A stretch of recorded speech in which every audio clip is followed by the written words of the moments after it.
नमस्कार दोस्तों, स्वागत है आप सभी का आपके अपने चैनल पर। क्या आपने सुना है अमेरिका ने भारत से आने वाले सामानों पर भारी टैक्स लगा दिया है। अब जो चीज़ 100 रुपये में अमेरिका जाती थी उस पर 26 रुपये और लगेंगे।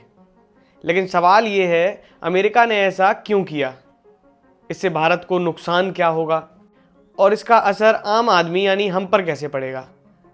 तो आइए इसे आज बहुत आसान भाषा में एकदम साफ साफ समझते हैं।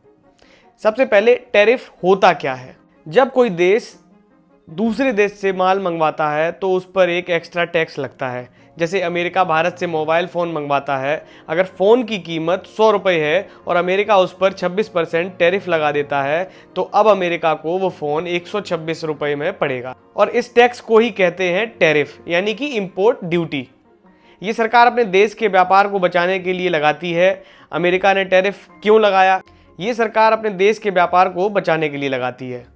अब अमेरिका ने टैरिफ क्यों लगाया, आइए जानते हैं। अब अमेरिका को लगता है कि भारत से जो चीज़ें वहाँ जा रही हैं वो सस्ती, अच्छी और क्वालिटी में बेहतर हैं। इससे उनके अपने व्यापारी नुकसान में जा रहे हैं।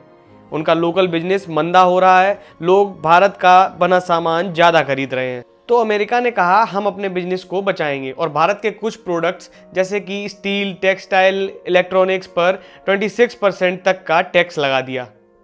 इससे भारत को क्या नुकसान होगा, आइए वो भी जानते हैं। अब मान लीजिए भारत से 100 टन स्टील अमेरिका जाता है। अब अगर उस पर भारी टैक्स लगेगा तो अमेरिका उसे महंगा कहेगा और कम खरीदेगा। इसका मतलब है भारत का एक्सपोर्ट यानी बाहर माल भेजना कम हो जाएगा। कम माल जाएगा तो कंपनियां कम सामान बनाएंगी, फैक्ट्री में कम मजदूर लगेंगे, कम लोग काम पर रखे जाएंगे और देश की कमाई भी घटेगी।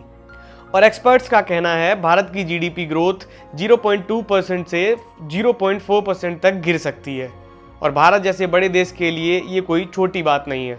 अब जानते हैं आम आदमी पर इसका क्या असर होगा। आप सोचेंगे इसमें हमें क्या फ़र्क पड़ेगा या हमको क्या फ़र्क पड़ेगा, लेकिन फ़र्क पड़ेगा, लेकिन धीरे धीरे। जब कंपनियों का सामान नहीं बिकेगा तो वो प्रोडक्शन कम कर देंगी, नौकरियां कम हो जाएंगी और जब लोग बेरोजगार होंगे तो बाजार में खर्च भी घट जाएगा। जिस चीज़ की मांग घटेगी उसकी सप्लाई भी घटेगी और चीज़ें महंगी हो जाएंगी और सीधा असर हमारी जेब पर पड़ेगा। भारत क्या कर सकता है, आइए ये भी जानते हैं। अब भारत के पास कुछ रास्ते हैं, जैसे आरबीआई ब्याज दर घटा सकता है ताकि लोन सस्ता हो जाए और कारोबार फिर से तेज हो। भारत दूसरे देशों में एक्सपोर्ट बढ़ा सकता है, जैसे Africa, middle east, Europe. Bharat अब ज़्यादा फोकस करेगा मेक इन इंडिया पर, यानी जो चीज़ें हम खुद बना सकते हैं उन्हें विदेश से ना मंगाएं। साथ ही वो सेक्टर्स जो इससे ज़्यादा प्रभावित हैं, जैसे टेक्सटाइल, उन्हें सरकार मदद दे सकती है। अब सबसे बड़ा सवाल पैदा होता है कि क्या अमेरिका और भारत के रिश्ते खराब हो गए हैं?